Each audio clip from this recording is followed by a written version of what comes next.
ओम नमः शिवाय। हर हर महादेव। दोस्तों, जैसा कि आप सभी लोग जानते हैं कि 3 मार्च 2026 यानी मंगलवार को पड़ रही है फाल्गुन मास की पूर्णिमा व्रत और साल का पहला बड़ा चंद्र ग्रहण। और दोस्तों, यह वह तिथि है जो फाल्गुन मास में पड़ने वाली सबसे बड़ी तिथि है, क्योंकि यह मंगलवार के दिन पड़ रही है और इसका बहुत ही बड़ा और विशेष महत्व होता है। पूज्य गुरु जी ने कहा है कि अगर कभी भी मौका लग जाए और फाल्गुन महीने की पूर्णिमा तिथि मंगलवार को पड़ जाए तो आप लोगों को एक छुटकी काला तिल वाला उपाय तो अवश्य ही करना चाहिए। इन दोनों का संयोग बहुत ही कम आता है। इसी के साथ में गुरुजी ने अपनी शिव पुराण कथा में बताया है कि इस दिन आपको एक छुटकी काला तिल वाला उपाय तो आपको अवश्य ही करना चाहिए, क्योंकि ऐसा दिन पूरे साल में सिर्फ एक ही बार आता है। और दोस्तों, आप सभी लोग जानते हो कि मंगलवार पूर्णिमा तिथि का अगर सबसे बड़ा कोई उपाय है तो वह एक छुटकी काला तिल वाला उपाय है। तो दोस्तों, मंगलवार पूर्णिमा तिथि के दिन आप लोगों को इस एक छुटकी काला तिल वाला उपाय को जरूर करना है। बहुत सारे लोग होंगे जिन लोगों ने इस उपाय को ना किया हो, मतलब पूरा साल निकल गया, उन्होंने किसी भी दिन इस छुटकी काला तिल वाला उपाय को ना किया हो। पर दोस्तों, आपके पास एक आखिरी मौका बचा हुआ है, जो कि 3 मार्च मंगलवार पूर्णिमा तिथि के दिन है। इस दिन आप लोगों को इस वाले उपाय को जरूर कर लेना है। भले ही आपने पूरे महीने भर इस उपाय को ना किया हो, पर अगर आपने इस महीने के मंगलवार पूर्णिमा तिथि के दिन अगर इस वाले उपाय को कर लिया तो आपको इस उपाय को करने का वह फल मिलेगा जिसकी आपने कभी कल्पना भी नहीं करी होगी। इसीलिए आप लोग इस वाले उपाय को एक बार जरूर कर लेना है, ताकि आप लोगों के हाथ से यह मौका ना जा सके और आपको इस उपाय को करने का फल मिल सके। दोस्तों, यह उपाय पंडित जी ने अपनी अभी की ही श्री शिव महापुराण की कथा में बताया है। उपाय को आज हम आपको बहुत अच्छे से समझाने वाले हैं। इस वीडियो को देखने के बाद इस उपाय को समझने के लिए आपको कोई और वीडियो को देखने की जरूरत नहीं पड़ेगी। तो चलिए दोस्तों, उपाय को शुरू करते हैं। देखिए, यह इस फाल्गुन महीने के मंगलवार पूर्णिमा तिथि के दिन ये इतना खास होता है, इतना महत्वपूर्ण होता है, देखा गया है। कभी कभी बड़े बड़े पूजा पाठ अनुष्ठान से जो मनोकामना पूर्ण नहीं होते, वो फाल्गुन महीने की मंगलवार पूर्णिमा तिथि के दिन एक छोटे से उपाय करने से ही आपकी मनोकामना पूर्ण हो है। और बहुत सारे लोगों ने इस उपाय को किया भी है और उनको इस उपाय को करने का फल भी जरूर मिला है। अगर आप लोग भी इस उपाय को करना चाहते हैं तो आप इस उपाय को पहले अच्छे से समझ लेना, सुन लेना, उसके बाद करना। आपको इस उपाय का फल जरूर मिलेगा। और इस उपाय को कर लेने से आपके घर में चाहे किसी भी प्रकार की दुहक और समस्या क्यों ना चल रही हो, आपको उसका कारण भी नहीं पता है कि भाई ये समस्या किस कारण से चल रही, उसका कुछ भी कारण हो सकता है, जैसे पितृदोष हो सकता है या किसी भी तरह का मंगल दोष भी हो सकता है। तो इस दिन आप लोगों को ये वाला उपाय कर लेना है। ये एक ऐसा उपाय है जिस उपाय को अगर किसी विशेष दिन पर किया जाए तो भाई उस विशेष दिन का जो है वह तो हमें मिलता ही मिलता है। पर हमने उस दिन पर इस उपाय को किया है तो हमें उससे भी बड़ा फल मिलता है, और फल बहुत जल्दी मिलता है, क्योंकि आप इस उपाय को बहुत ही बड़े और विशेष दिन पर रहे हो। तो चलिए अब उपाय के बारे में बात करते हैं, लेकिन उससे पहले आप लोगों को यह जानना आवश्यक है कि आखिर ये उपाय किस समय करना है, किसको करना है और कैसे करना है। तो चलिए हम आगे आपको वीडियो में एक एक करके बता देते हैं। लेकिन उससे पहले अगर आप लोग हमारे चैनल पर पहली बार आए हैं या फिर मेरी आवाज आज पहली बार सुन रहे हैं तो हमारे चैनल को सब्सक्राइब जरूर कर लेना और इस वीडियो को लाइक करके कमेंट बॉक्स में श्री शिवाय नमस्तुभयम ओम नमः शिवाय जरूर टाइप कर देना। तो दोस्तों, इस एक छुटकी काला तिल वाला उपाय को हमें इस मंगलवार पूर्णिमा तिथि के दिन कैसे करना है, किसको करना है, किस समय करना है और कहां पर करना है, ये सारे सवालों के जवाब आपको इस वीडियो में मिल जाएंगे। और जो ये वीडियो देखेगा भाई, उसको एक छुटकी काला तिल वाला उपाय जरूर करना चाहिए, क्योंकि इस दिन काला तिल का भी बहुत ही बड़ा और विशेष महत्व होता है। और बात आ जाए एक छुटकी काला तिल वाला उपाय की, तो ये सोने पे सुहागा वाली बात हो जाती है और ये एक बहुत ही बड़ा उपाय हो जाता है इस मंगलवार पूर्णिमा तिथि का। तो अब दोस्तों, इस एक छुटकी काला तिल वाला उपाय को आखिर करना किसको है, सबसे पहले हम लोग वह बात जान लेते हैं। तो देखो, घर की जो बड़ी माताएं बहनें होती हैं, उन माताओं बहनों में से कोई भी एक बड़ी माता बहन इस वाले उपाय को कर सकती है। और दोस्तों, अगर आप तो अपने घर में से सभी सदस्यों को भी इस उपाय को करवा सकते हैं। अगर किसी व्यक्ति की खुद की कोई मनोकामना है, खुद की कोई दुख और परेशानी है जो कि वो अपने लिए ही करना चाहता है, इस वाले उपाय को तो वो खुद अपने लिए भी कर सकता है। बाकी अगर कोई घर में से ऐसा है जो कि अपने पूरे घर परिवार की सुख और शांति के लिए ये वाला उपाय करना चाहता है तो भाई वो भी कर सकता है, उसमें भी कोई दिक्कत वाली बात नहीं है। कहने का मतलब है कि इस उपाय को हर एक सदस्य भी कर सकता है और पूरे घर परिवार के सदस्य के लिए घर की बड़ी माताओं बहनों में से कोई एक माता बहन भी कर सकती है। माताएं बहनें अगर घर में उपस्थित ना हो या वह ये वाला उपाय ना कर पा रही हो तो फिर घर का कोई बड़ा सदस्य भी इस एक छुटकी काला तिल वाला उपाय को कर सकता है, चाहे फिर वह पुरुष ही क्यों ना हो, उसमें कोई भी दिक्कत वाली बात नहीं है। उसके बाद में दोस्तों जो अगला प्रश्न निकल आता है वो ये आता है इस उपाय को लेकर कि आखिर इस उपाय को हमें किस समय करना है, सुबह के समय करना है कि शाम के समय करना है। तो देखो इस वाले उपाय को आप लोग सुबह के समय भी कर सकते हो और शाम के समय प्रदोष काल में भी कर दिया सकते हो। अब अगर आप पूछो कि भाई सबसे उत्तम समय कौन सा रहेगा इस एक छुटकी काला तिल वाला उपाय को करने का, तो हम आपसे बस यही कहेंगे कि इस उपाय को आप सुबह के समय करेंगे तो ज्यादा बेहतर होगा। बाकी अगर प्रदोष काल शाम के समय भी करेंगे तो भी अच्छा होगा, उसमें कोई भी दिक्कत वाली बात नहीं है। तो अब दोस्तों जो अगली सबसे बड़ी और महत्वपूर्ण बात आती है वो ये आती है कि सुबह अगर हम उपाय को करेंगे तो हमें कितने बजे से लेकर कितने बजे तक के बीच में करना है, और शाम के समय प्रदोष काल में करेंगे तो हमें कितने बजे से लेकर कितने बजे के बीच में करना है। तो देखो सुबह जितनी जल्दी हो सके आप उपाय को करने की कोशिश करना कि अगर किसी कारणवश लेट भी हो जाओ, थोड़ी देर भी हो जाए तो 10 या 11 बजे तक भी आप उपाय कर लेना, पर 12 बजे से ज्यादा देरी ना हो, ठीक है, इस बात का ध्यान रखना। उसके बाद में दोस्तों अगर शाम के समय प्रदोष काल की बात करें, प्रदोष काल का जो समय है होता है वो शाम के 6 बजे से शुरू हो जाता है, मतलब शाम के 6 बजे से लेकर 7 बजे के बीच का जो समय होता है ये समय प्रदोष काल का समय होता है। तो आप उपाय को 7 या 8 बजे के बीच में भी कर सकते हो, मतलब शाम के 6 बजे से रात 8 बजे के बीच में आप कभी भी इस वाले उपाय को कर सकते हो, उसमें कोई भी दिक्कत वाली बात नहीं है। देखिए यदि आपके जीवन में संकट बहुत ही अधिक चल रहे हो, समस्याएं बहुत ही अधिक चली हो, एक एक रूप खर्च करने आपको बस ओढ़ रहा है, भूमि से जुड़ी हुई कोई भी समस्या हो या फिर आपके विवाह से जुड़ी हुई कोई भी समस्या हो या आपके व्यापार से जुड़ी हुई कोई भी समस्या हो, तो आपकी ये सारी समस्या इस मंगलवार पूर्णिमा तिथि के दिन समाप्त होने वाली है। तो चलिए दोस्तों जानते हैं उस विशेष उपाय के बारे में। देखिए इस वीडियो में हम पूज्य गुरु जी द्वारा बताए गए 3 बहुत ही चमत्कारिक उपायों के बारे में जानेंगे। देखिए ये जो उपाय है आपके जीवन से दुर्भाग्य का तो अंत करेंगे ही, साथ ही साथ यदि आपके जीवन में धन की समस्या चल रही है तो वह सभी भी आपकी समाप्त हो जाएंगी।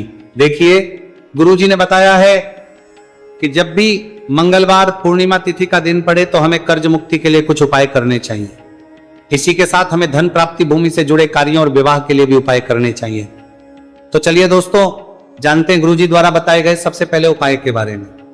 देखिए यह उपाय विशेषकर उन लोगों को करना है जिनकी भूमि से जुड़ी कोई भी समस्या चल रही हो, यानी कि उनकी भी जमीन से जुड़ी हुई समस्या चल रही है, यानी कि जो लोग मकान खरीदना चाहते हैं या फिर उनका खेत से जुड़ा कोई भी केस चल रहा है या फिर जिनके भी विवाह में विलंब हो रहा है या फिर जिन भी लोगों के जीवन में कर्ज बहुत ही अधिक बढ़ने लगा है, कर्ज जो है वो चुका नहीं पा रहे, तो गुरुजी ने कहा है कि ऐसे लोगों को यह उपाय करना चाहिए। देखिए इस उपाय के लिए आपको थोड़े से काले तिल ले लेने, देख आपको मात्र एक चुटकी काले तिल ले लेने, इसी के साथ में आपको थोड़ा सा शहद ले लेना है, फिर सबसे अंत में आपको एक लोटा शुद्ध जल ले लेना है। तांबे के पात्र के अंदर आपको अपने घर से शुद्ध जल ले लेना है और इन सभी सामग्रियों को आपको लेकर के पहुंच जाना है भगवान शिव के मंदिर में। देखिए पूज्य गुरुजी ने बताया है कि इस उपाय को आप सुबह से लेकर के शाम तक किसी भी समय में कर सकते हैं। देखिए मंदिर पहुंचने के आप जो काले तिल लेकर के गए थे उनमें आपको थोड़ा सा शहद लगा लेना है। देखिए आप जो शहद लेकर के आए हैं उस शहद में आपको ये काले तिल अच्छे से डुबो देना है और शहद से युक्त ये जो काले तिल हैं इन्हें आपको शिवलिंग पर अर्पित कर देने हैं या फिर आपको शिवलिंग के चारों तरफ अच्छे से काले तिल का लेपन कर देना है।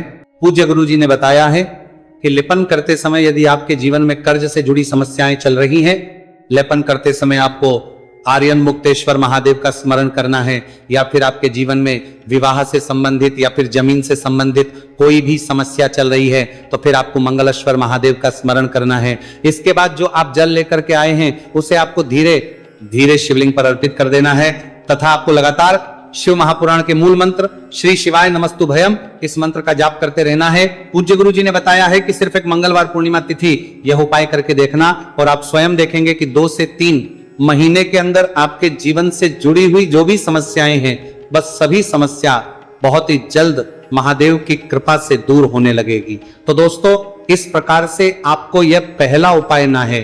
अब हम जानते हैं दूसरे विशेष उपाय के बारे में। देखिए इस उपाय के लिए आपको एक प्यारी सी बेलपत्र ले लेनी है। इसी के साथ में एक लोटा शुद्ध जल लेना है तांबे के पात्र के अंदर, और इसी के साथ में आपको थोड़ा सा शहद ले लेना है। देखिए मंगलवार का दिन है और मंगलवार पूर्णिमा तिथि के दिन यदि हम शहद का उपाय करते हैं तो इससे महादेव हमसे बहुत ही अधिक प्रसन्न होकर के हमारी मनोकामना को परिपूर्ण करते हैं। देखिए दोस्तों यदि आपको बेलपत्र नहीं मिल पाती है तो आप भगवान शिव के शिवलिंग पर जो बेलपत्र छड़ी हुई होती है उसे शुद्ध जल से धो करके उसका उपयोग कर सकते हैं। तो इन सभी सामग्रियों को आपको भगवान शिव के मंदिर में लेकर के पहुंच जाना है। गुरुजी ने कहा है कि इस उपाय को भी आप सुबह से लेकर के शाम तक किसी भी समय में कर सकते हैं। देखिए मंदिर पहुंचने के बाद आपके पास जो एक बेलपत्र है और बेलपत्र की जो सबसे बड़ी वाली पत्ती होती है और उसकी जो चिकनी साइड होती है उस पर आपको अच्छे से शहद का लेपन कर देना है। यानी कि बेलपत्र की बड़ी वाली पत्ती पर पूरी ही पत्ती पर अच्छे से शहद लगा देना है।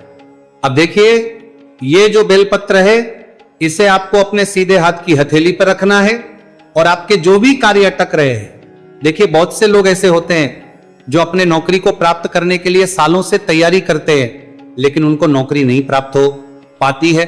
बहुत से ऐसे लोग होते हैं जो बहुत ही मेहनत करते हैं, धन भक्ति के लिए बहुत अधिक प्रयास करते हैं लेकिन फिर भी उनको धन प्राप्त नहीं हो पाता है। तो गुरुजी ने बताया कि जब भी आपको अपने कार्यों में सफलता ना मिले तो फिर आपको मूंग है उनमें से पहला जो हरा मूंग है आपको शिवलिंग के सामने जो नंदी महाराज होते हैं और उनका जो पैर उठा हुआ होता है वहां पर आपको पहला हरा मूंग समर्पित देना है और आपको ओम नम शिवाय इस मंत्र का जाप कर लेना है। फिर आपको दूसरा हरा मूंग लेना है और शिवलिंग पर जो श्री गणेश जी वाला स्थान होता है वहां पर आपको यह दूसरा हरा मूंग समर्पित कर देना है। यानी कि शिवलिंग के सीधे तरफ आपको यह दूसरा हरा मूंग समर्पित करना है और दूसरा हरा मूंग समर्पित करना है और दूसरा फिर आपको ओम नमः शिवाय या फिर ओम श्री गणेशाय नमः इस मंत्र का जाप कर लेना है। तीसरा हरा मूंग का दान आपको भगवान शिव सबसे प्रिय पुत्री माता अशोक सुंदरी वाले स्थान पर समर्पित करना होगा।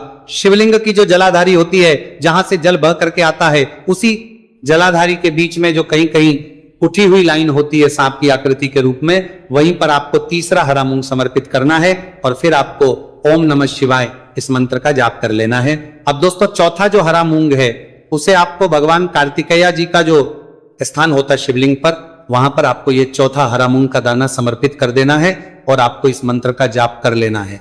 अब दोस्तों आपके पास जो पांचवा और अंतिम हरा मूंग बचा हुआ है उससे जल के पात्र के अंदर डाल देना है और इस हरे मूंग से युक्त जल से आपको भगवान शिव के शिवलिंग का अभिषेक कर देना है। जल आपको बिल्कुल धीरे धीरे समर्पित करते जाना है और लगातार आपको शिव के मूल मंत्र श्री शिवाय नमस्तुभयम इस मंत्र का जाप करते रहना है।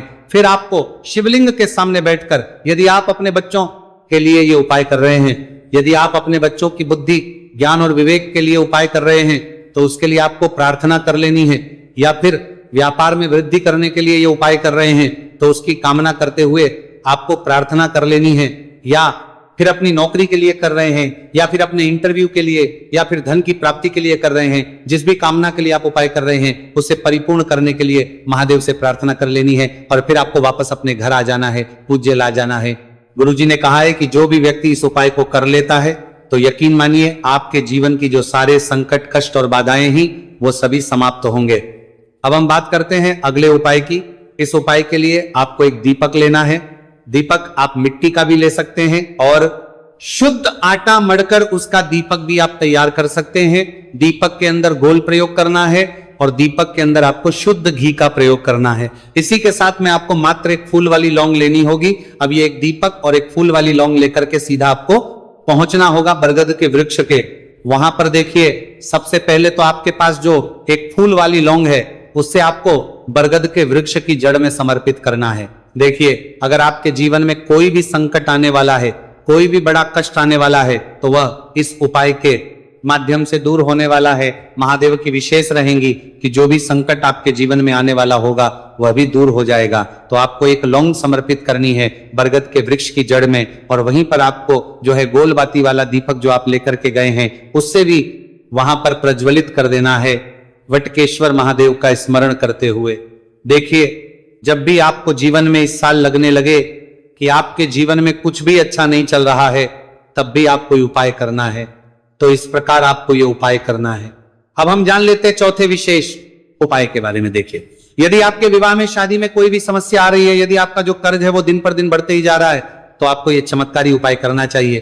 कोई भी समस्या अगर जीवन में है तो उसे दूर करने के लिए आपको ये उपाय करना चाहिए। मंगल दोष से जुड़ी हुई समस्या भी है, तब भी आपको ये उपाय करना चाहिए। देखिए, इसके लिए आपको एक तांबे के पात्र के अंदर अपने घर से शुद्ध जल लेना है, और इसी के साथ में आपको एक चुटकी लाल चंदन लेना होगा। अब आपको क्या करना है कि जो लाल चंदन आपने लिया है उसे आपको उससे जल के पात्र के अंदर डाल देना है, और ये जल जो है आपको लाल चंदन से युक्त तैयार कर लेना है, और ये लाल चंदन से युक्त जल आपको भगवान शिव के मंदिर में लेकर के पहुंचना है। लेकिन ये उपाय भी आप सुबह से लेकर के शाम तक कर सकते हैं। अब तो ये जो लाल चंदन से युक्त जल है, इससे आपको भगवान शिव के शिवलिंग पर धीरे धीरे अर्पित कर देना है, और आपको लगातार श्री शिवाय नमस्तुभयम इस मंत्र का जाप करते रहना है। देखिए, यदि आपके जीवन में विवाह से जुड़ी समस्या चल रही है तो आपको मंगलेश्वर महादेव का स्मरण करना है, और जीवन में अधिक कर्ज की समस्या है तो आपको आर्यन मुक्तेश्वर महादेव का स्मरण करना है।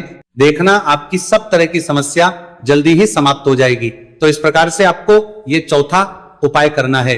अब हम जान लेते हैं अंतिम और पांचवें उपाय के बारे में। देखिए, मंगलवार का दिन है और हनुमान जी भगवान शिव के रुद्र अवतार है, तो ये उपाय और भी खास हो जाता है। तो ये जो उपाय है विशेषकर आपको हनुमान जी के वहां पर ही करना होगा।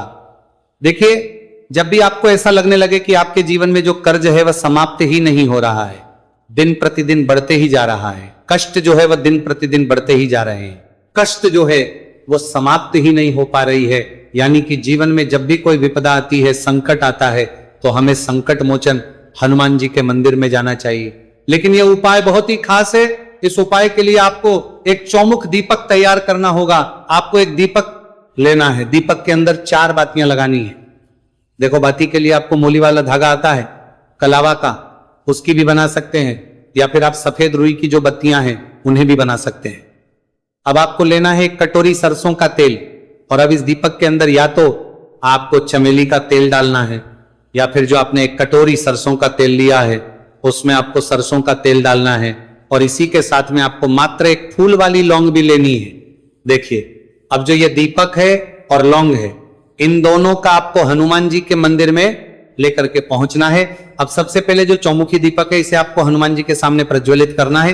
दीपक को प्रज्वलित करने के बाद आपको वहीं पर एक बार हनुमान चालीसा का पाठ करना है, या फिर आप आरण मोचक मंगल स्तोत्र का पाठ भी कर सकते हैं। अब आपके पास जो एक फूल वाली लोग है उनसे आपको अपने सीधे हाथ में रखना है। आपको प्रार्थना करनी है हनुमान जी से कि जीवन की जो भी संकट है, विपदा है, वो सभी आपकी कृपा से दूर हो। और ये जो एक लौंग, इससे भी आपको उससे चौमुखी दीपक के अंदर डाल देनी है और अपनी मनोकामना बोल देना है। गुरुजी कहते हैं कि कुछ दिनों में ही आपकी सब मनोकामना पूरी हो जाएगी।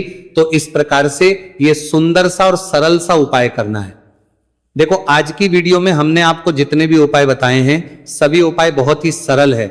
जो आपको करने हैं, देखना आपके जीवन के सारे संकट और कष्ट दूर होंगे। और गुरुजी ने कहा है कि मंगलवार के दिन आपको चौमुख दीपक वाले उपाय को आपको अवश्य ही करना चाहिए। इससे आपके जीवन से चारों तरफ से आने वाले संकट दूर हो जाएंगे। तो दोस्तों, आज के इस वीडियो में हमने आपको 5 महा उपाय बताए हैं। जो भी आपको आसान लगे वो आप कर सकते हैं।